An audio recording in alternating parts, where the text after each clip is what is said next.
used to be respected and valued. If you look at your parents' time, your grandparents' time, teachers were some of the most important people in the community and in the society. So I think the question really is that what happened in some of these countries, like in the United States, began to lose this respect and value that they had. And even more interesting question is that why in some countries like Finland, this didn't happen. Welcome to Education RX. Because your students don't start actual academic work until later in their school career than they do here in the United States. And your teachers don't provide the long school days that we do here. And yet you're having better results, because I know when we look at worldwide academic scores, where the United States hasn't come into the top 10, Finland stayed in the top 10. In the United States and many other countries,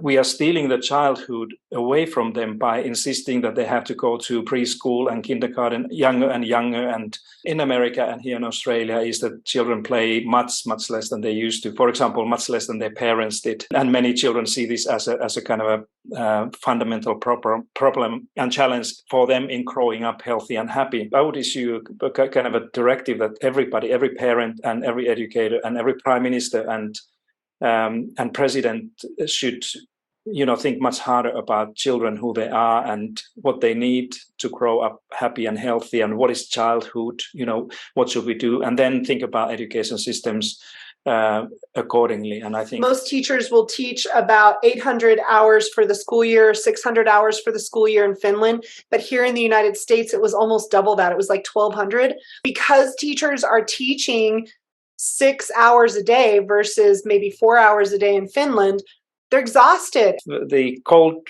fact is that there is no correlation whatsoever between the amount of teaching instruction children have and what they get out of that, as far as the measurements are what they commonly are, mathematics and reading and science, some other kind of academic things. So we should stop thinking that by, having more instruction hours, kids would actually learn these academic things better than they do now, and that's the only metric that we use. I'm not saying policymakers and administrators have been kind of thinking that just, if the kids don't learn mathematics or reading, just teach them a little bit more, put more stuff in the curriculum. The Finnish way of thinking has been exactly the opposite, is that, if the kids don't learn something, it may be also that we are trying too hard to do something that is taking time away from something else. And, in the Finnish school system, the arts and music and drama and play are so much more important than here in Australia or in the United States. This whole question of what is it to be successful student in a school or successful in life